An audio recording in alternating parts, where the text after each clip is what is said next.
transmitiendo. Muy buenas tardes con todos y todas. Mi nombre es Eber Villanueva. Bienvenidos al lugar de la memoria, la tolerancia y la inclusión social.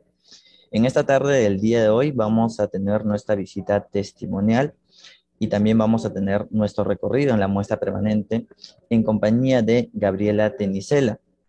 Gabriela Tenicela es hija de Hernán Tenicela y justamente estamos ya en el marco de 34 años de la afectación que él sufrió, y para conmemorar la labor del destacado periodista Hernán Tenicela y dirigente social, vamos a justamente el día de hoy participar de esta visita a partir del testimonio justamente de Gabriela, y asimismo reflexionar sobre las consecuencias del asesinato perpetrado por Sendero Luminoso para su familia y su comunidad en Huancayo. Igualmente, queremos reflexionar sobre la importancia de la participación periodística durante el periodo de la violencia, visibilizando también los peligros a los cuales estuvieron expuestos en su búsqueda de garantizar el derecho a la información. Nos encontramos aquí también con Gabriela, como les habíamos mencionado. Muy buenas tardes, Gabriela. ¿Cómo te encuentras? Buenas tardes, muy bien. Acá saludándolos a todos desde Huancayo. Muchas gracias, Gabriela. Gabriela también actualmente es estudiante de educación en la Universidad Antonio Ruiz de Montoya y también es egresada de la Universidad Nacional Federico Villarreal, que llevó estudios de psicología educativa. Es representante de la Asociación para el Desarrollo y Educación de la Niñez y fundadora del programa A Soñar Aprendí Leyendo, enfocado en promover la lectura y mejorar los niveles de comprensión lectora en zonas vulnerables del país. Vamos a iniciar con nuestro recorrido, para lo cual voy a pedir a nuestros participantes que podamos estar prestos a las siguientes recomendaciones que vamos a tener.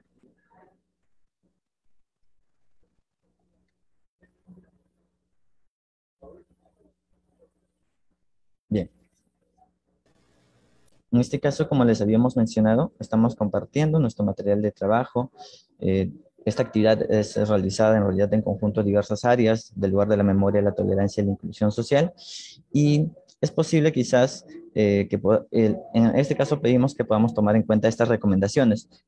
Lo principal, uno de los elementos principales es que nuestra visita tiene la orientación de ser bastante interactiva, participativa. Vamos a utilizar las herramientas de interacción que nos propone o nos presenta la plataforma Zoom. Ordenadamente, si deseamos participar, podemos levantar la mano haciendo uso del aplicativo en la plataforma. Cualquier consulta también la pueden dejar en el chat, en la caja de comentarios, que nosotros vamos a estar atentos a sus intervenciones. Quizás se presenten problemas de conexión, ya que nos encontramos mediante esta modalidad virtual. Y mientras solucionamos estas situaciones, pedimos por favor que podamos tener la paciencia debida. Y otro aspecto muy importante también es que dentro del lugar de la memoria, toda participación es manifiesta dentro de un marco de respeto, y también procuramos que esta justamente haya una valoración de la diversidad de opiniones que se puede manifestar tanto de nuestra parte como de todos los participantes, que es, digamos, uno de los objetivos que tenemos dentro de este espacio. Siendo así, vamos a iniciar con nuestro recorrido en nuestra muestra virtual 360.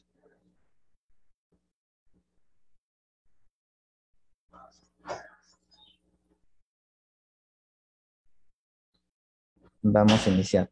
Esta es nuestra plataforma 360 del lugar de la memoria, la tolerancia y la inclusión social. Este recurso también al final de nuestra sesión les vamos a compartir para que, si ustedes desean, también puedan participar de ella. Es de libre acceso y, digamos, se encuentra habilitado también en nuestra página principal del Zoom. Quisiera saber si alguno de nosotras, anteriormente ya nos ha visitado en el lugar de la memoria. Quizás nos puedan comentar, alguno de los presentes, si han participado de algún recorrido, alguna muestra, alguna actividad presencial o virtual en nuestro espacio.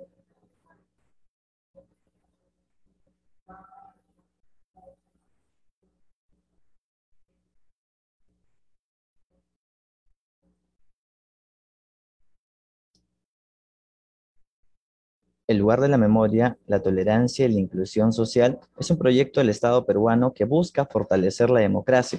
Solo participando de una reflexión conjunta podremos construir un país que respete los derechos humanos, un país en el que la violencia nunca sea el modo de resolver los conflictos, un país justo donde nadie sea excluido.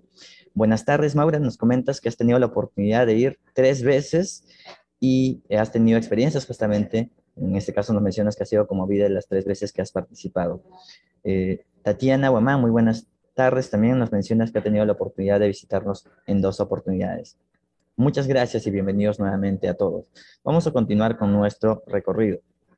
Vamos a utilizar nuestro recurso y vamos a ver parte de justamente de la muestra permanente del lugar de la memoria que se llama Perú 1980 al 2000, ya que en este contexto de nuestro pasado reciente, el Perú lamentablemente se vio envuelto en un periodo de violencia por la participación de distintos actores armados.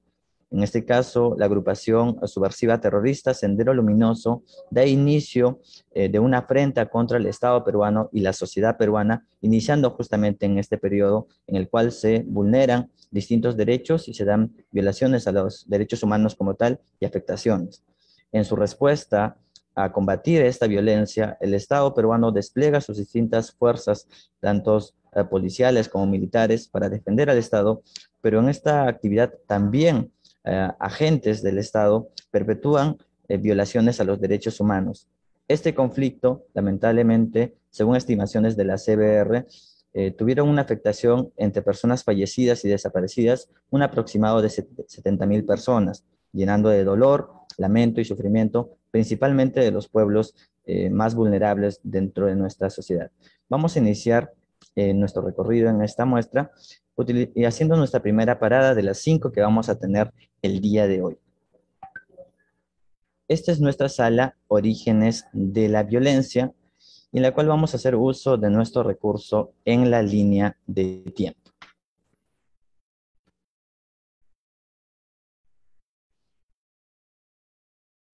En la línea de tiempo tenemos a grandes rasgos una propuesta de alguna serie de eventos, hechos dentro del periodo de violencia que transitan. Por ejemplo, una estructura es respecto a los gobiernos en los cuales se manifestó este periodo. Tenemos en el gobierno del expresidente Fernando Belaúnde Terry, el segundo gobierno, que inicia en los años 1980. En el año 85 se da el primer gobierno del expresidente Alan García, y el periodo también transita sobre los 2 gobiernos consecutivos del expresidente Alberto Fujimori.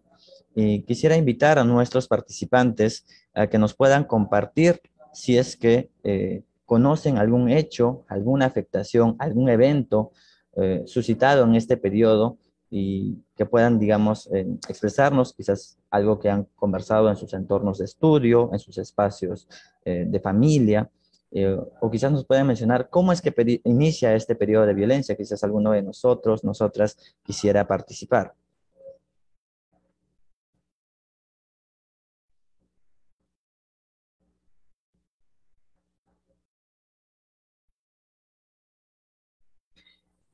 Maura nos comenta, 1980, Chuschi. Eduardo Reimen nos comenta la quema de ánforas en Chuschi. Muchas gracias por su participación. En el año 1980 se da inicio a un contexto importante, si se puede decir, o un evento democrático respecto a que es el resultado de un debate en la Asamblea Constituyente que se forma en el año 79. Y es el hecho de que todas las personas, sin ninguna distinción, podrían ejercer su derecho a la ciudadanía, pudiendo elegir a sus autoridades, ya que en ese año se realizaron las elecciones generales. Sin embargo, también en este contexto en el que participaron distintas agrupaciones, tanto de tendencias o ideológicas o posturas políticas de izquierda o de derecha, en el departamento de Ayacucho, en Chuschi específicamente, hace su aparición en la escena pública una incursión armada de la agrupación terrorista Sendero Luminoso con la quema de ánforas de esta localidad, haciendo una afrenta justamente a una propuesta que ellos daban a conocer en ese momento, ¿no? Que el proceso electoral o las elecciones como tal, para ellos no era una vía para llegar al poder, sino mediante un proceso dentro de sus términos armados. Es así que se inicia justamente este periodo de violencia. Muchas gracias por su participación. Y quizás también podríamos conversar respecto a este proceso, dónde o cuáles fueron las zonas que vivieron mayor afectación al periodo. ¿Habrá habido la afectación de igual forma en el país? Quizás alguno de nosotros, nosotras quisiera comentar.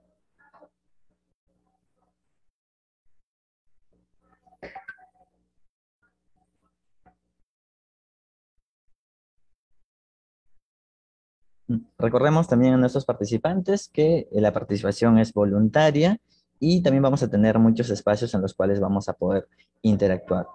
Eh, Quizás alguno de nosotros, nosotras, nos pueda comentar sobre algún evento, hito, momento en el cual se resalta la participación de trabajadores ligados a la prensa, al periodismo, quizás alguna afectación o algún momento en el cual se resalta, digamos, en este periodo, quizás también nos puedan comentar.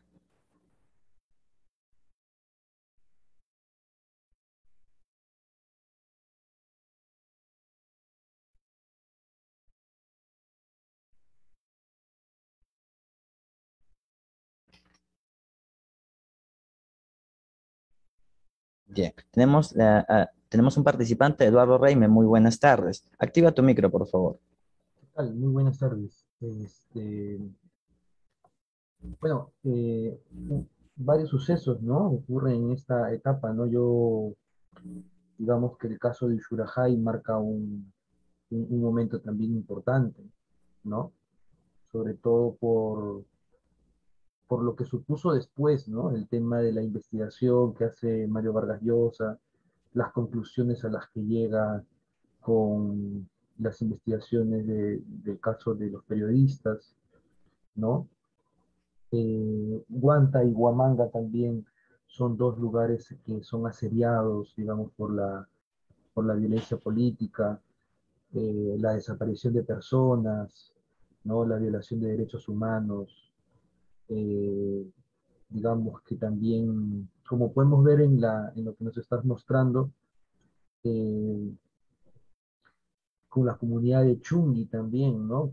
Siquea prácticamente queda arrasada, ¿no? Ajomarca también, en donde matan a un montón de personas con estas famosas ideas que tenían, pues, este, el que le decían el Che, ¿no? El que se apellía Cisneros, ¿no?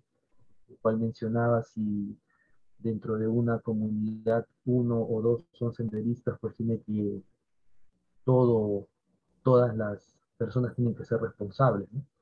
Un grado de violencia bastante fuerte, ¿no? Y ahí también vemos, ¿no? El tema de la fundación de ANFACEP, ¿no? Eh, Creado por la mamá Angélica, ¿no? En el año 82, ¿no? Que es un personaje muy importante, ¿no? Porque es una defensora de los derechos humanos que nace desde el mismo centro de la violencia, ¿no? Eso es lo que podría mencionar. Muchas gracias, Eduardo, y justamente has tocado dos puntos o dos eventos también de los cuales junto con Gabriela vamos a conversar el día de hoy sobre respecto principalmente a cómo era el contexto, ¿no? Algo que nos has mencionado era sobre el asesinato de los periodistas en Uchurajay en el año 83, justo que estamos compartiendo en pantalla, que fue, digamos, una muestra de los peligros a los cuales el trabajo justamente de información o de búsqueda de la verdad se veían expuestos justamente los trabajadores de prensa, y también sobre la necesidad que surgió de organizarse de distintos familiares, también para hacer una afrenta durante este periodo, de alguna manera para buscar sus derechos o también exigir justicia.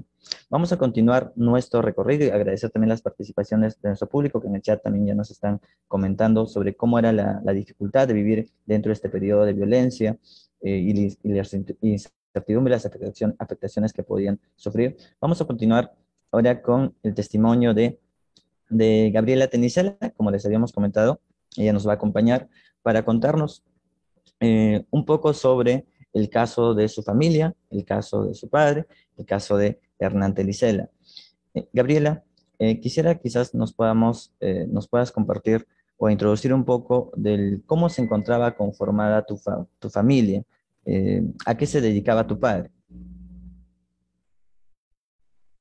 Claro, mi papá era periodista, ¿no? En 1987 era periodista en el diario Correo, era jefe de redacción y también era regidor de la municipalidad de Huancayo, ¿no? Y bueno, estaba ya casado con mi mamá, tenía en total 3 hijos, ¿no? Mi hermano mayor Hernán, mi segundo hermano Carlos y yo que soy la última, ¿no? En este caso, tu padre, como mencionas, tenía sus labores dentro de Huancayo. Coméntanos, él ocupó algunos cargos dentro de su trabajo profesional. ¿Qué nos podrías mencionar al respecto? Sí, bueno, primero empezó siendo redactor político, ¿no? Digamos, estaba siempre metido, le gustaba mucho. Después ya fue, sí, ya no solo redactor de un tema específico, sino siendo jefe de redacción, ¿no? Eh, en el diario Correo también trabajó en el diario La Voz, ¿no? Que en ese tiempo existía.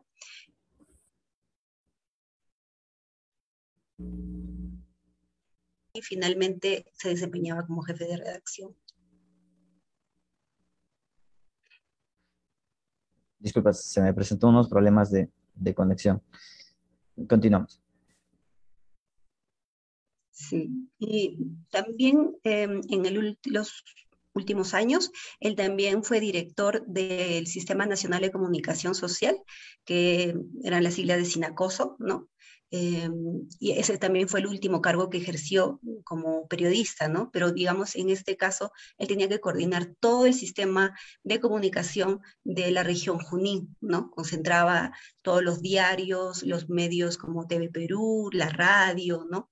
Entonces, esa fue su última labor y creemos que también por eso, o sea, por esa relevancia, ¿no? Que tenía a nivel de la región, es que empezaron a llegar las amenazas, ¿no? Como nos comenta Gabriela, Hernán Tenicela fue dirigente aprista, pero también fue periodista y director de informaciones del diario El Correo, como nos comenta, y también dirigente del Sistema Nacional de Comunicación Social Sin Acoso. Quizás nos puedas comentar, Gabriela, cómo era el carácter de tu padre respecto a su trabajo, o alguna anécdota que tengas respecto a sus labores. Lo que siempre nos han repetido muchas veces colegas, y tal vez no solo colegas, sino personas que tal vez tenían una ideología diferente o pertenecían a otros partidos, ¿no? Es que era una persona bastante conciliadora, que no importaba de qué partido vengas, si es que, digamos, lo que estabas buscando era algo justo, él siempre apoyaba, ¿no? Era muy conversador, muy amigable, muy alegre, disfrutaba mucho de las fiestas o costumbres que hay en Huancayo y en Jauja, porque mi papá nació en Jauja, en el distrito de Apata, entonces disfrutaba mucho también de las costumbres y todos reconocían esa gran calidad humana que tenía mi padre, ¿no? Entonces es algo que también valoramos mucho porque cuando falleció todos estuvieron presentes, ¿no? Gracias, Gabriela, como nos comentas. Las imágenes que estamos compartiendo son imágenes que nos ha proporcionado Gabriela para poder ejecutar también esta visita, la cual vemos justamente a su mamá, Nelly Ninamango, con Hernán Tenicela, y parte de las actividades que realizaba dentro de su oficio, ¿no? Cuanto como sindicalista y profesional del diario El Comercio, y las actividades que realizaba, por ejemplo, tenemos una entrevista que le pudo hacer al el congresista entonces Ramiro Prialé, y reportajes que eran su actividad cotidiana en la época. Y en este caso quisiéramos pasar a nuestra siguiente sala, que es en cuanto a los orígenes de la violencia, y quizás invitar también a nuestros participantes a que nos puedan comentar cuáles habrían sido en todo caso los peligros a los cuales se podría enfrentar la labor periodística dentro de este periodo. Quizás alguno de nosotros, nosotras quisiera comentarnos al respecto, o si conocen también de algún caso relacionado a ello.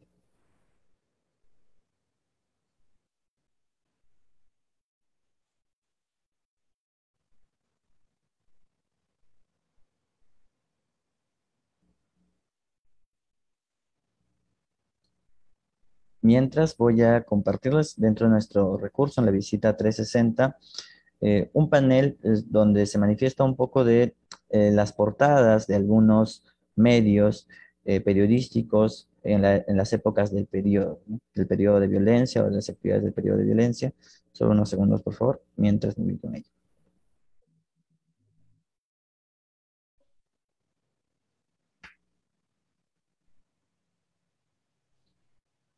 Estos son, digamos, algunos hechos que se daban cuenta a raíz del trabajo periodístico, del reportaje, y algo que a raíz de la intervención anterior que mencionó uno de nuestros participantes respecto al caso Uchirajay, es que este evento se suscita a inicios de este periodo, del periodo de violencia en el año 83, también marca un precedente, ¿no? En que en muchas de las zonas de riesgo la autoridad militar había prohibido la participación de periodistas por los peligros que su labor podía representar sobre ellos mismos. Eso por una parte. Sin embargo, eh, también podría resultar, digamos, a raíz de este contexto, que muchas poblaciones, respecto a las afectaciones que vivían por los atentados, tanto de terroristas como afectaciones por miembros de los organismos del Estado, llámese Fuerzas Armadas o policiales, ya no se tenía mayor información, principalmente en algunas zonas de mucha afectación. En el caso de Ayacucho fue a raíz justamente del asesinato de periodistas de Uchurajay. Quizás, Gabriela, nos puedas comentar mientras cuál era la situación de los periodistas en Huancayo en la época, quizás algo que les pudo haber comentado tu padre, o cómo eran los peligros a los cuales se exponía en su labor periodística.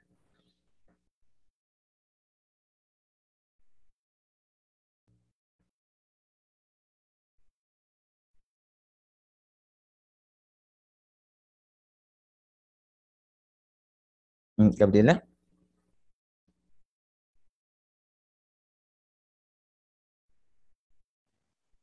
No te escuché bien, Ever. Disculpa, quizás se me fue la red.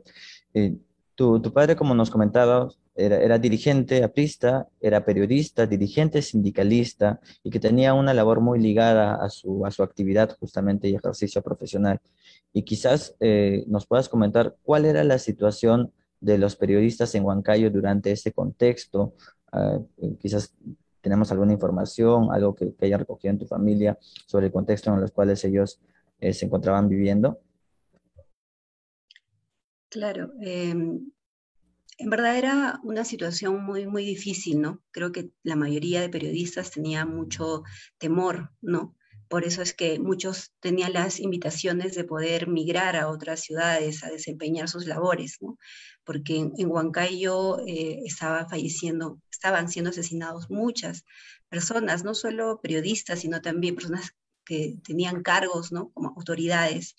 Entonces era como muy riesgoso, ¿no? Y mi papá también tenía esas mismas amenazas, ¿no? Porque antes de que él fallezca, que fue en septiembre, en junio, el día que yo nací, su oficina fue dinamitada, ¿no? Y como te decía, pues era la oficina de comunicación social, o sea, es como que sí querían que la labor periodística sea diferente, que ya no, digamos, compartan tantas toda la realidad o las cosas que estaban ocurriendo, ¿no? Porque, digamos, desde la labor de mi papá que concentraba a la mayoría de periodistas, ¿no? O que estaban en diferentes medios, se seguía informando de todas las cosas, ¿no? Y se siguió adelante, todos, y mi papá era como que el que también seguía diciendo que se tenía que seguir trabajando porque no estaban haciendo nada malo, ¿no? Fue una época, creo que, una labor muy arriesgada, ¿no? Gracias nuevamente, Gabriela. Y quizás en esta parte, Gabriela, nos puedas contar un poco más ampliamente de cuál fue el caso de tu padre, cuál fue la afectación que él sufrió y en qué condiciones justamente se dio ello. Quizás nos puedas compartir tu testimonio. Sí, como decía anteriormente, ¿no? Mi papá ya en la oficina, ¿no? de Sinacoso ya había sufrido un atentado. Él sabía que ya su vida estaba siendo amenazada, ¿no? Y por eso es que empezó a como que a cambiar ciertas rutinas, a cambiarse de ropa, hasta de cómo se veía, porque sabía que pues estaban buscándolo, ¿no? Em, y en septiembre, el 2 de septiembre, mi papá estaba llevando al colegio a mi hermano, a Hernán, de 6 años. Él, digamos, siempre hacía esta labor, pero a veces también intercalaban un poco con mi mamá. Pero ese día yo tenía que colocarme vacunas, así que mi mamá fue conmigo al hospital. Mi otro hermano estaba en Pilcomayo con mi abuela materna, mi abuela Angélica, y pues mi papá estaba llevando a Hernán al colegio, ¿no? Entonces cuando estaban ya como a unas 3 cuadras de la casa, digamos, siempre tenían también como el mismo camino. Mi hermano ve a dos personas, ¿no? Dos personas que parecieran como personas que trabajaban en el mercado porque estaban como que con manteles en la mano.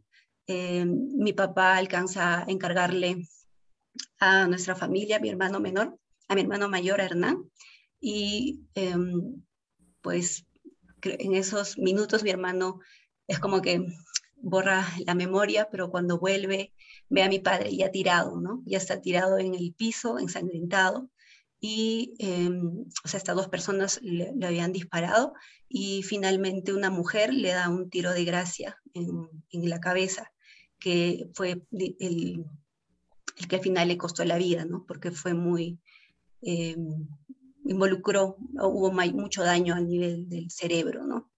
Eh, Eso ocurrió como a las 7:30 de la mañana. Mi abuelo, Germán, vio que mi papá todavía estaba con vida, porque obviamente las personas no querían acercarse ni tener algún contacto por el temor, pero mi abuelo lo llevó a mi papá al hospital, ¿no? Para que reciba atención médica. Y trataron de hacer todo lo posible, pero a las 11 de la mañana mi papá falleció, ¿no? No pudo resistir eh, las balas que recibió, ¿no? Muchas gracias, Gabriela, por tener la valentía de narrarnos el testimonio de lo ocurrido a tu padre y compartir con nosotros y nosotras eh, este momento quizás sensible de dolor, pero que también puede ser el punto de partida para que podamos seguir reflexionando sobre la importancia de la labor periodística, a los eventos a los que estuvieron expuestos y también sea un punto de partida, ¿no? Para identificar las acciones de de la agrupación terrorista Sendero Luminoso en contra de quienes buscaban la verdad y en contra de quienes podían denunciar las afectaciones que ellos estaban generando en contra de la población. Muchas gracias nuevamente. Tenemos algunos mensajes, por ejemplo, tenemos a Valeria que nos menciona, gracias por compartir tu testimonio, por tu fortaleza y la de tu familia. Muchas gracias, Gabriela, también por compartirnos este mensaje. Eduardo Reine también nos está compartiendo y nos dice que tu testimonio te demuestra como una persona valiente y es valiente también tu testimonio. Muchas gracias, Eduardo, también por tu participación. Y otra dimensión, antes de ello, disculpen, Mal Laura nos comenta, mis respetos para ti y para toda tu familia, Gabriel. Gracias a todos y todas por los mensajes que nos vienen brindando. A Gabriela principalmente, nos dice Isabel, gracias por continuar con el legado de tu padre. Eh, Entiendo yo en el hecho de poder evidenciar estas afectaciones que se han dado y también este testimonio justamente siento un precedente de mostrar a la ciudadanía hechos que no tienen que volver a suscitarse, ¿no? Y también parte de ello. Gracias a todos y todas.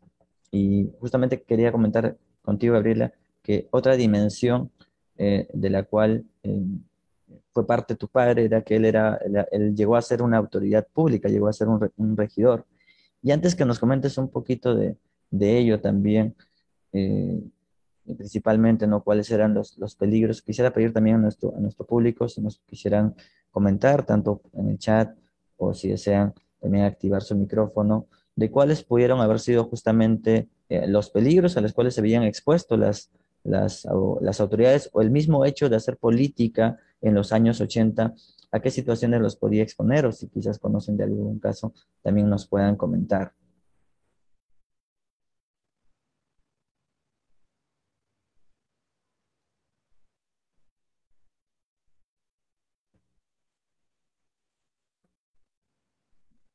Eduardo, activa tu micro, por favor. Gracias. Sí, sí. Primero, bueno, saludar a Gabriela por su testimonio. A mí lo que me llama mucho la atención es, digamos, que cuando se habla de periodistas afectados, por lo general, el caso que nosotros conocemos por imágenes, porque fue investigado, ¿no? Fue el caso de Uchurajay, ¿no? Pero creo que testimonios como lo de Gabriela nos permiten dar cuenta de que la dimensión no solo fue para un grupo de periodistas, ¿no? Sino fue para un grupo de personas que estuvieron trabajando alrededor del periodismo, fotógrafos, gente que fue a hacer, digamos, a recopilar testimonios. Y no solo en Ayacucho, porque el testimonio que nos da Gabriela es desde Huancayo, si no me equivoco, lo cual apertura más aún digamos, la zona de afectación que hizo Sendero Luminoso para con las personas, ¿no? Yo me imagino que haber sido periodista en esa época habrá sido prácticamente, pues, como ser un reportero de guerra, ¿no? Porque ir a cubrir la noticia, ir tras la verdad, informar lo que estaba ocurriendo, pero a su vez saberse que se estaban jugando la vida, yo creo que es uno de los actos más valientes que una persona puede llegar a hacer para con su profesión, ¿no? Porque la consecuencia de muchas de estas personas ante una época de violencia no necesariamente fue pues mentir, ¿no? Sino informar, ¿no? Y al informar obviamente ellos estaban exponiendo, pero ellos sabían que era, digamos, parte de su quehacer, ¿no? A mí me parece muy valiente, digamos, todas aquellas personas que se dedicaron al periodismo en esta época, ¿no? Me parece que eso podría ser un motivo de reflexionar, ¿no?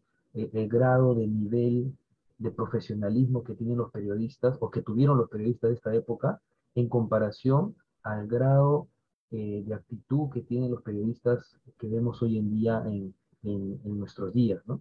O sea, ese grado de nivel ético con respecto a la verdad es, yo creo que debe ser motivo de reflexión para jóvenes que están estudiando periodismo, ¿no? Es Muchas gracias, Eduardo, por tu intervención. Nos has planteado puntos bien importantes respecto a poder identificar que los riesgos a los cuales estuvieron expuestos, no solo los periodistas como tal, sino distintas agentes o profesionales relacionadas a la actividad periodística, se dieron también manifiestas no solo en algunas regiones del país, como en este caso fue Ayacucho, el caso de Churajay, sino también otros eventos en los cuales su labor y este proceso de búsqueda de la verdad los vieron justamente expuestos o incluso a comprometer su vida en el caso del testimonio de Gabriela que nos demuestra de su padre, ¿no? Muchas gracias nuevamente. Y tenemos también, bueno, precisar que esta sesión en la cual estamos compartiendo también viene siendo transmitida por Facebook y tenemos algunos comentarios también de nuestros participantes mediante esta red. Rubén Cuyubamba nos dice que si bien es triste el testimonio de Gabriela, nos menciona que no solo podemos quedar en un agradecimiento a lo que ella nos muestra, sino que es también a raíz de su testimonio importante señalar el rechazo absoluto a este y otras formas de actividad criminal de estas agrupaciones terroristas y subversivas, ¿no? Y continuando con ello, quisiera invitarlos también a que nos puedan comentar parte de esto, de las actividades que realizaba Sendero Luminoso y el MRTA, las agrupaciones subversivas que sembraron el dolor y flagelo dentro del periodo de violencia en nuestro país. ¿Por qué creen ustedes, quizás alguno de nosotros también nos podría aportar, ya que sus intervenciones están siendo muy fructíferas para poder ampliar un poco este diálogo? ¿Por qué Sendero Luminoso y el MRTA atacaban a autoridades? ¿Cuál era el objetivo de ellos con ello? Quizás alguno de nosotros quisiera comentar o aportar al respecto.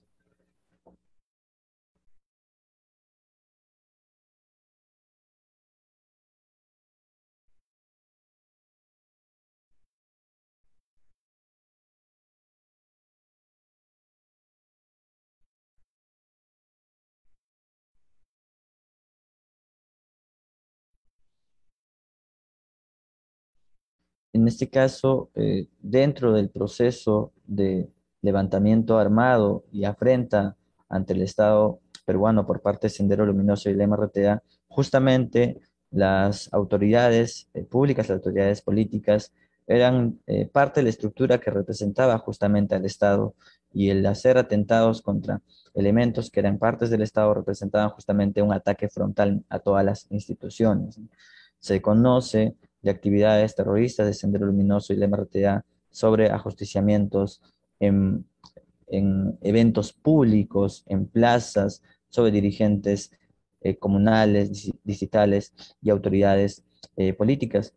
Es más, en parte de nuestro recorrido, en el lugar de la memoria tenemos un panel, déjenme compartirles un pequeño instante, sobre, tenemos, digamos, un panel donde tenemos cuenta de algunos de los registros de algunas autoridades eh, políticas, públicas, que justamente fueron afectadas dentro del periodo de violencia. En el segundo piso, dentro del lugar de la memoria, tenemos nuestra sala Derrotando la Violencia de la Ciudadanía, pero también tenemos justamente este panel sobre el asesinato de autoridades y líderes civiles, ¿no? En este caso, durante todo el periodo, los subversivos se empecinaron por destruir los espacios de participación política que existían en el país. Según el registro, más de 2.000 autoridades y líderes locales fueron asesinados por Sendero Luminoso, y lo cual justamente nos menciona también que muchos de ellos fallecieron defendiendo la paz y la democracia a costa de sus vidas. Gabriela, quisiera que nos puedas comentar cuál es el contexto en el cual, pese a que tu padre, digamos, tenía una agenda muy concurrida respecto a su actividad profesional, en el cual él asume una autoridad política. ¿Cómo es que él se vuelve regidor de Huancayo? Quizás nos puedas comentar.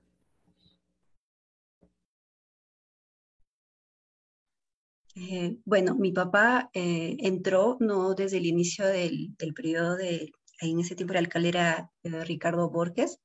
Él entra, ¿no? Después de unos meses porque sale un regidor y él, eh, dentro de su labor como regidor, pues está, digamos, en la comisión de lo que es el ornato de la ciudad, ¿no? Parques, jardines, ¿no? Del servicio municipal referidos a esas áreas, ¿no? Entonces, también desempeñó esa labor, pero fueron pocos meses, ¿no?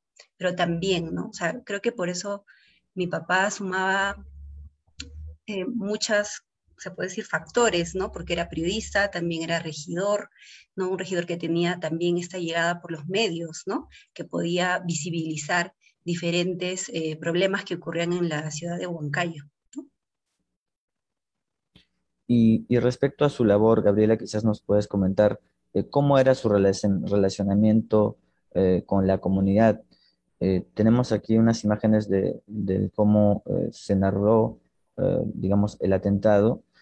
También esta imagen es de cuando él era, que nos has proporcionado cuando él era regidor.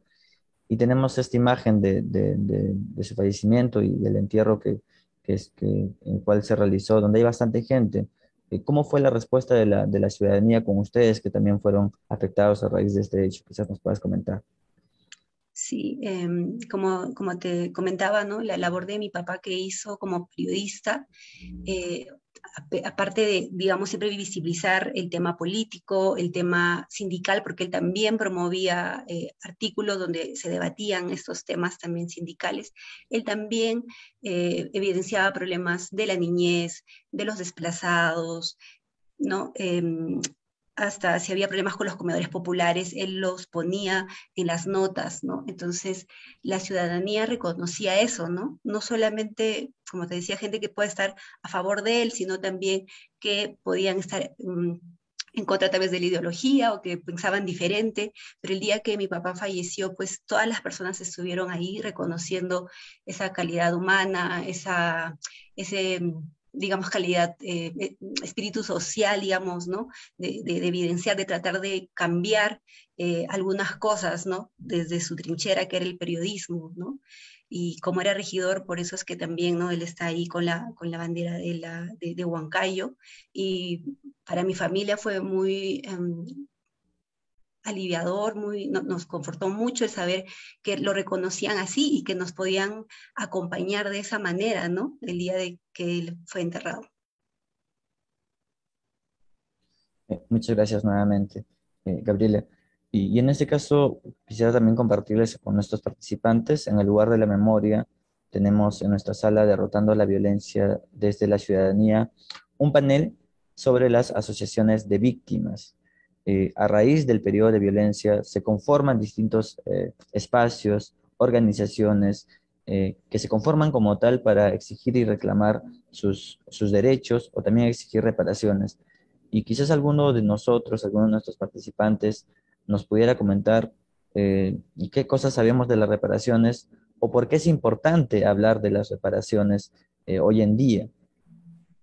Quizás alguno de nosotros quisiera participar, también comentarnos al respecto.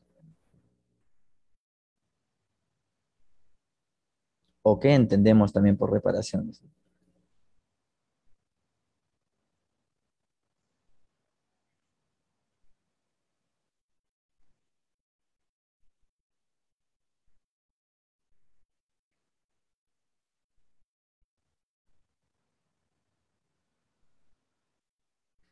En este caso, es necesario reconocer que dentro de todo este periodo hubieron mm, cientos y miles de víctimas a raíz de la participación de todos los actores armados. En el caso de Gabriela nos cuenta el testimonio de su padre y cómo ellos eran pequeños. Según nos comenta, su hermano mayor de los tres tenían 7 años y fue que quien lamentablemente presenció el asesinato de su padre. Ella estaba recién nacida y Gabriela, quizás nos puedas comentar para tu madre, para tu familia, cómo fue este proceso de búsqueda de reparación, ya que el sustento económico, quizás que en ese momento representaba sobre tu padre ya no existía, lamentablemente, por su asesinato. Quizás nos puedas comentar al respecto. Sí, en verdad fue muy difícil, ¿no? O sea, ya no estar mi papá, mi mamá tuvo que, digamos, asumir muchas responsabilidades, ¿no? Ella no estaba trabajando y tuvo que empezar a buscar miles de maneras de eh, poder mantenernos, ¿no? De poder alimentarnos, de por lo menos garantizar las necesidades básicas, ¿no? Eh, pero sí debemos agradecer porque también hemos contado con el apoyo de mi familia paterna, de mi familia materna, ¿no? Que siempre nos han apoyado, pero mi mamá ha tenido que luchar muchísimo, ¿no? Eh, y en ese camino, pues, ella fue parte de AFAVIT, ¿no? Que junto a otras familias que habían sufrido las mismas pérdidas que nosotros, eh, nos encontrábamos. Yo recuerdo que de niña asistía a reuniones donde estaba con niños y niñas igual que yo, un poco mayores, ¿no? Y estábamos, compartíamos y veíamos la lucha de nuestras mamás, ¿no? Para tratar de que haya una reparación, una pensión, porque eso no estaba ya, digamos, normado o estipulado y se tenía que trabajar por eso. Mi mamá tenía que viajar pues muy seguido a Lima porque todo, pues siempre ha habido este centralismo, ¿no? No podías hacer cosas acá mismo en Huancayo, tenías que ir a Lima para tratar de mover todo eso y digamos, con esta red, ¿no? De familiares se logró, ¿no? Tener una pensión, ¿no? Por el trabajo de mi papá, así igual para mi papá como para otros familiares, ¿no? En verdad, pero fue un camino muy, muy largo, ¿no?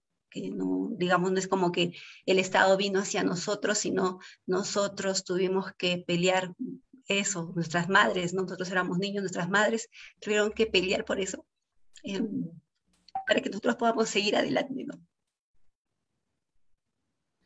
Eh, es un poco sensible lo que nos cuentas. Te enviamos todas las fuerzas, Gabriela. Yo sé que es algo difícil el hecho de que nos narres también este aspecto, porque tu madre en su testimonio en la Comisión de la Verdad y Reconciliación narra también a detalle el hecho de que tenía que dejarlos a ustedes, ¿no?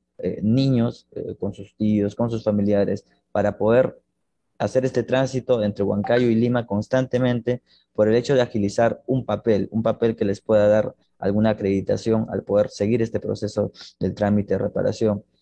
Ella también creo que comentó que tu padre, por ejemplo, estaba inscrito en una especie de seguro, de una instancia que hoy ya no existe y que se le hacía difícil, por ejemplo, burocráticamente acceder a esta reparación, porque en el seguro, si bien cubría a víctimas del terrorismo o víctimas de atentados terroristas, no había una cobertura para personas que, como tu padre, bajo esa categorización, habían sido asesinados selectivamente, ¿no? Y esto vendría a ser, digamos, una injusticia. Dentro de todo el proceso en los cuales ustedes han estado bregando y luchando, como nos mencionas, conjuntamente también con asociaciones como AFAVIT, ¿consideras tú o de qué manera crees que se ha logrado reparar a tu familia, Gabriel? Sí, bueno, si bien es cierto, el tema de la pensión o las reparaciones económicas han llegado, ¿no? También sí, mi familia lo ha recibido, mi madre, ¿no? Mi familia. Sé que también hay familias que sí, hay otras que también les ha tomado muchísimo más tiempo, ¿no? Poder hacerlo. Pero digamos hasta las reparaciones colectivas, ¿no? A comunidades que han sido afectadas, ha sido solo a nivel económico, ¿no? Pero en verdad no es solo lo económico lo que se, se nos ha mellado con el asesinato de nuestros familiares, ¿no? Hay temas emocionales, temas educativos, aunque si voy al tema educativo también, ¿no? Ya hay también becas o vacantes, ¿no? Por la ley que está asignada para las víctimas por terrorismo, pero creo que en la parte emocional sí ha sido algo que se ha dejado de lado, ¿no? Yo también eso debo reconocer en mi mamá, que siempre ha estado como pendiente de ese factor y pendiente de nosotros tres para poder sobrellevar de la mejor manera la muerte de mi papá. Pero sabemos que hay personas que no han podido hacerlo, ¿no? Entonces, a pesar de los años, mira, mi papá tiene de fallecido 34 años y hay familias así que tienen tal vez personas que tienen la misma edad que yo y que tal vez no han podido procesar de alguna manera eso, ¿no? Entonces, creo que eso sigue siendo una tarea pendiente, ¿no? Del Estado hacia las víctimas, hacia los huérfanos, las viudas, ¿no? Que han quedado de toda esa época. Gracias nuevamente, Gabriela. Tenemos mayores participaciones dentro del chat. Nos menciona Gabriela, muchas gracias por compartir con nosotros. Es admirable la lucha de tu familia en mención justamente a lo que nos vienes narrando. Lourdes nos menciona todas mis fuerzas para ustedes. Gabriela, son un ejemplo de resiliencia y valentía. Y algo que también se me pasó a comentar, bueno, antes de ello tenemos el comentario de Jocelyn, muchas fuerzas, Gabriela, es bastante duro contarlo y te agradecemos y admiramos por compartirlo, nos menciona. Por el Facebook que estamos siguiendo en la transmisión, nos menciona Sandra Pascual, gracias por tu testimonio, Gabriela, nos sirve mucho para conocer y entender todo lo ocurrido. Quería mencionar también a nuestro público que las imágenes que hemos compartido en realidad son imágenes que Gabriela nos ha proporcionado para esta sesión. Son imágenes de alguna manera bastante íntimas de su entorno familiar o de los recuerdos que tienen de los momentos de su padre y de su familia. Y bueno, es nuevamente hacerte llegar el agradecimiento, Gabriela, por aperturarnos en este espacio, justamente a este público, parte digamos, un poco de la intimidad de tu contexto, ¿no? Continuando con nuestro recorrido, vamos a pasar ya casi a nuestra parada final, y es en esta en la que quisiera invitar a nuestro público, al que quizás podamos plantear algunas reflexiones sobre las afectaciones de las cuales fueron víctimas todas las personas relacionadas a la labor periodística dentro del periodo de violencia, y también quizás los invitaría a que pudiera escucharles, a dejarles un mensaje a Gabriela, que el día de hoy ha tenido la fuerza y la valentía de contarnos el testimonio respecto a la afectación de la cual fue víctima su padre y su familia.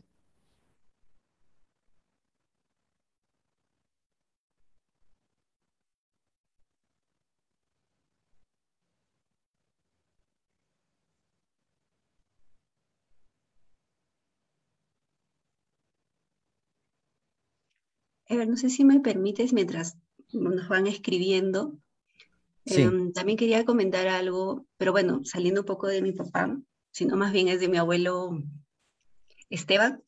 Él fue alcalde 2 veces de Pilcomayo, porque mi familia materna es de Huancayo, exactamente de Pilcomayo, ¿no? Por parte de papá de Jauja y por parte de mamá de Pilcomayo. Y él también fue muy valiente porque en la época que él asumió como alcalde, pues nadie quería postular, ¿no? Porque justamente era en la época del terrorismo. Era muy difícil y mis tíos, que eran hijos de, o sea, los hijos también de mi abuelo, hermanos de mi mamá, tenían que a veces que acompañarlo, fugir como de guardaespaldas para algunas funciones, para poder eh, construir, ¿no? Por ejemplo, la municipalidad, ¿no? Que ahora tiene una placa con mi nombre de mi abuelo. Y por ese lado también sabemos lo difícil que fue ser una autoridad en esa época, ¿no? Entonces, también valoro mucho la valentía que tuvo mi abuelo y bueno, de toda mi familia materna también, ¿no? Creo que ellos también nos dieron un gran ejemplo. Muchas gracias, Gabriela, nuevamente. Y es importante lo que mencionas. Quizás parte de la enseñanza de tu abuelo es, digamos, la herencia en sus seres próximos, en tus familiares próximos como tu padre, los cuales los llevó también a ejercer la ciudadanía y el hecho de asumir el ser una autoridad política, una autoridad pública en un momento bastante complicado en el que muchas personas realmente no así nomás hubieran asumido esta actividad. Y justamente también mediante esta transmisión, mediante esta actividad, buscamos justamente reconocer esa labor, reconocer eh, y dignificar también la memoria de las personas que han ofrendado su día a día, su quehacer, tanto en su trabajo cotidiano, en el caso de tu padre como periodista, también como autoridad pública, y como él, muchas personas que arriesgaron sus vidas y también sacrificaron, lamentablemente fallecieron, bajo un ideal quizás de un país más justo, en el testimonio de tu hermano, en la Comisión de la Verdad y Reconciliación, menciona el sueño que tenía tu padre respecto a poder abrir las brechas, o abrir o cerrar estas brechas respecto a la centralización, digamos, que se tenía en Lima, en desmedro de otras regiones, ¿no? Parte de que de estas afectaciones también las vivió tu propia madre al tener que hacer muchos trámites solo en la ciudad de Lima cuando ustedes han radicado mayormente en Huancayo, y es importante ello también mencionarlo. Tenemos los mensajes, por ejemplo, de Juan Manuel Burga, que es el director del Lugar de la Memoria, la Tolerancia y la Inclusión Social. Nos menciona: mi saludo, Gabriela, un testimonio muy valioso que hace de su memoria familiar una experiencia que pasa a la historia y fortalece nuestros derechos ciudadanos en la búsqueda de una sociedad democrática e integrada. Ese es el mensaje del profesor Manuel Burga. Tenemos también la participación de uno de nuestros acompañantes. Entonces, en esta sesión no puede visualizar su nombre, quizás pudiera activar su micro nuevamente para no Sí, dejar... Sí, buenas, buenas. Coméntenos, por sí, favor. no, nada, solo agradecerle a Gabriela por su valioso testimonio, por permitirnos ampliar un poco más esta idea cuando se piensa de periodistas afectados. Por lo general, a veces los mismos informes que da la CBR, lo que se muestra a través de imágenes, siempre nos remiten a ciertas postales, ¿no? Pero hay postales que quedan en el foro interno de las personas, y esas son las que nos has mostrado tú. Yo te lo agradezco bastante porque son imágenes muy íntimas, muy personales, y, y que creo yo que se deben de enseñar, que se deben hacer saber, y en estos espacios, sin duda alguna, nos lo permiten, ¿no? Para poder dar cuenta de que la afectación no solo vino en ciertos casos, sino para muchas otras personas, de las cuales quizá muchos de nosotros desconocemos, y que también tenemos que saber que tuvieron una valentía en asumir su rol cuando les tocó, ¿no? Y estoy seguro que esa misma valentía es la que te trae aquí para estar compartiendo tu testimonio, porque yo creo que es muy importante lo que nos compartes, y sobre todo para generar un grado de reflexión en todas las personas que estamos indagando en los temas de la memoria. Hay muchas cosas, como ponía en el chat, muchas cosas que se deben seguir contando en este país. Quizá una forma de curar y sanar es esa, ¿no? Ponerlo en palabras y transmitirlo a más personas para que esto llegue a la mayor cantidad de gente, ¿no? Y que se difunda también. Eso, Gabriela. Muchas gracias. Gracias, Eduardo, en verdad, para mí y mi familia también poder compartir esto es como tú dices, para reflexionar, ¿no? No desde el resentimiento, porque en verdad mi familia no la tiene. Siempre va a haber pena, siempre va a haber nostalgia, pero valoramos mucho cómo ha sido mi padre, los ideales que él tenía, que mi mamá también lo ha inculcado, ¿no? Mi mamá siempre ha sido como quien ha mantenido vivo el recuerdo de mi papá, y creo que los tres, mi mamá, bueno, mis tres hermanos y mi mamá, ¿no?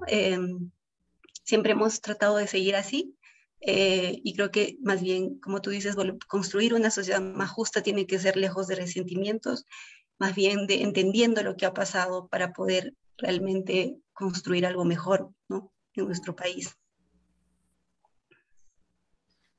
Valoramos, Gabriela, tu intervención, tu participación, el esfuerzo, la constancia tuya, la de tu familia, la de tu madre.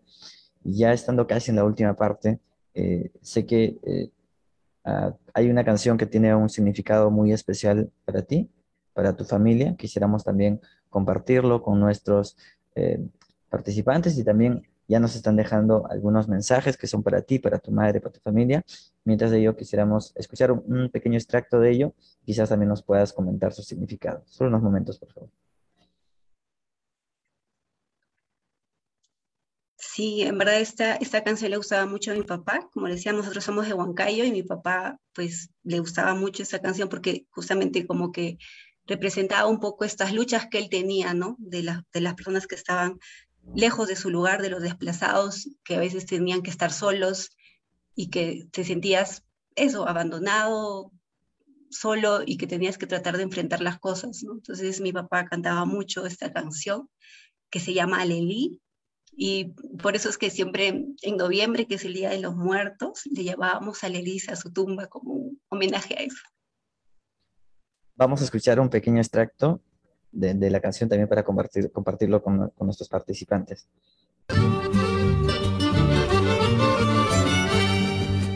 Amigas, parientes, ¿de qué me sirve a mí?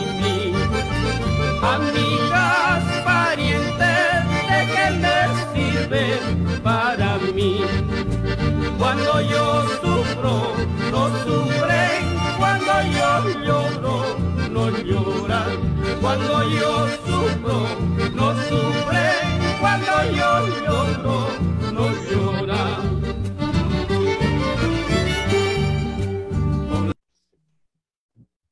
Gracias también por compartirnos, Gabriela. Sé que es un momento también difícil de recordar. Si bien es un ejercicio bastante subjetivo, también es una herramienta muy importante que nos permite compartir estas experiencias y formar reflexiones. El periodo de violencia ha trastocado nuestra sociedad peruana de distinta manera, las afectaciones se han dado de distinta manera, pero desde el lugar de la memoria, la tolerancia y la inclusión social, creemos que deben haber espacios justamente en los que mediante el respeto, la tolerancia, nos lleven a exponer esas vivencias, esas memorias y podamos construir justamente un clima de tolerancia y con un mensaje fundamental, que la violencia nunca sea el modo de resolver los conflictos, que somos un país diverso con distintas posibilidades, problemáticas también, pero que tenemos todos los recursos para poder conjuntamente resolver nuestros problemas sin optar por estos medios. Lamentablemente, eh, en este periodo, muchos espacios, organizaciones, actores no han podido percibir, digamos, el accionar de su proceder de esa manera, pero mediante tu testimonio, mediante el testimonio de muchas personas más que nos acompañan, mediante las reflexiones de las personas que te están escuchando en esta transmisión, también por Facebook, y nos dan los mensajes de aliento, queremos justamente también aportar a ello de alguna pequeña manera. Vamos a leer un poquito los mensajes que te vienen compartiendo también desde nuestras redes. Eh, Isabel nos menciona cuánto dolor nos dejó esta época de violencia gracias a la labor de este gran hombre que luchó por ideales de paz, igualdad, sin violencia. Eso es la lucha por una sociedad justa. Fuerza, Gabriel. La memoria de tu padre se mantiene viva en quienes lo recordamos, nos menciona Valeria. El comentario antes de ello fue de Isabel. La memoria te permite construir. Gracias, Gabriela. Te abrazo kilométricamente. Desde la escuela seguiremos recuperando esa memoria que aún nos hace falta en nuestro país. Muchas gracias a todos, en verdad. A través de sus palabras, es como que trasciende, ¿no? Trasciende el espacio. Muchas gracias, lo siento muy cercano. Ahora vamos a compartir un pequeño enlace. Bueno, es un enlace, no es un pequeño, es un enlace a un recurso que es la plataforma Menti, en el cual invitamos también a nuestros participantes para el cierre de nuestra visita testimonial con Gabriela Tenicela, hacerle clic y les va a habilitar la opción de poder dejar una reflexión final, un mensaje sobre la sesión que hemos tenido el día de hoy. Si alguno de nosotros, nosotras, para finalizar también quisiera dejarnos alguna reflexión, alguna opinión, también podría activar su micrófono. Y en este enlace que en este momento lo voy a compartir, tenemos una invitación en todo caso. ¿Qué palabras podemos asociar a raíz del testimonio de Gabriela con la labor, el trabajo y lo que representa Hernán Tenicela? Les invito a que, como cierre de nuestra sesión, podamos compartir algo de ello. Ya están nuestros participantes, cerrando esta parte también de nuestro recorrido, compartiendo. Las palabras que más se repitan son las que se van a ver más grande, Gabriela. Y uno de lo que resalta es valentía. Entre valentía y valiente es alguna de las características que nuestros acompañantes resaltan de tu labor y la labor de tu padre, que es luchador, gran periodista, fuerte, correcto, fuerza, fortaleza, compromiso social, buena persona, fortaleza, resalta. Muchas gracias a todos ustedes. Muchas gracias, Gabriela, nuevamente. Es un espacio al cual ya le estamos reiterando bastantes veces el agradecimiento, pero es importante reconocer la labor que ejerció tu padre y el legado que tiene hacia ustedes, hacia su familia. A nuestros visitantes también les voy a compartir para que podamos, podamos acceder al recurso de la visita virtual. También, Gabriela, si lo deseas, también lo puedes guardar. Les vamos a compartir el enlace de nuestra muestra 360. En este momento, disculpen, en este momento, para que podamos justamente, si de alguna manera visitar nuestra plataforma, tenemos muchos recursos, tanto en material de video, paneles informativos, como lo hemos hecho el día de hoy, y también, si desean escuchar la canción que nos ha compartido Gabriela, también les voy a compartir el enlace de YouTube. La canción es de, no me lo memoricé, es de estudiantina, Estudiantina, una sí, se agrupación llama regional de Lili. Huancayo. Y el género es relacionado a estos huaynos o comparsas de Huancayo, ¿verdad? Sí, sí, no estoy segura si es una mulisa o un guainito, pero lo pueden escuchar completo, como decían, se llama así Alelí, de Estudiantina Andina, así que espero que igual así conocen un poquito más también de Huancayo a través de su música. Perfecto. Siendo así, Gabriela, te agradecemos. No sé, quizás quieras compartirnos alguna reflexión final. Los visitantes también agradecerles por su permanencia para poder hacer ya el cierre de nuestro recorrido, Gabriela. Bueno, agradecerles a ustedes por este espacio, a las personas que nos han acompañado, les agradezco mucho sus palabras, el buen ánimo, ¿no? A veces la virtualidad también hace que uno diga muchas cosas, pero en verdad siento que lo han dicho todo con mucho respeto, con mucho cariño, a pesar de que pues compartimos recién este espacio. Así que en verdad muchísimas gracias por dejar entrar a sus vidas también un poco de Hernán Tenicela y de nuestra familia. Eh, Soy una de las muchas víctimas de este periodo y espero que igual quieran seguir conociendo y aprendiendo, ¿no? Como les decía, porque creo que todos y queremos que pues sí haya un país mejor para todos, ¿no? Que no haya desigualdades y tantas cosas, ¿no? Negativas que aún existen, pero creo que lo podemos construir de la mejor manera. Así que pues todos estamos invitados a hacerlo, ¿no? Desde nuestros caminos. Muchísimas gracias. Agradecer a todos y todas por su participación, agradecer nuevamente a Gabriela. Desde el lugar de la memoria, solo recordarles que a nuestros participantes le vamos a hacer llegar a sus correos una pequeña encuesta para que nos den su opinión sobre nuestro recorrido del cual hemos estado compartiendo el día de hoy. Y para finalizar, les invitaría a que los que deseen puedan activar sus cámaras para poder hacer digamos, una foto final de nuestra participación en esta sesión. Si, digamos, de alguna manera no quisieran hacerlo, también les invitamos a que puedan utilizar las reacciones que nos habilita la plataforma del Zoom para hacer la pequeña captura justamente de este momento.